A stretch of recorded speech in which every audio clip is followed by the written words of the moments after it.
আমার আসার দরকার নেই, I don't need to come. তোমার আসার দরকার নেই, you don't need to come. তাদের আসার দরকার নেই, they don't need to come. আমাদের আসার দরকার নেই, we don't need to come. তার আসার দরকার নেই, she doesn't need to come অথবা হি ডাজেন্ট নিড টু কাম।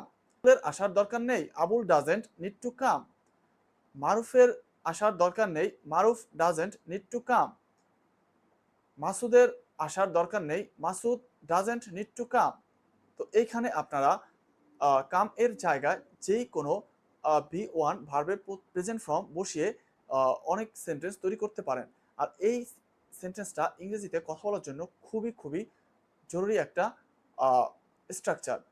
আর এই স্ট্রাকচারটির ব্যবহার খুব সুন্দরভাবে আমার এই বইটি নিজেই শিখুন স্পোকেন ইংলিশে দেয়া আছে। বইটি নিতে নিচের নাম্বারে যোগাযোগ করুন।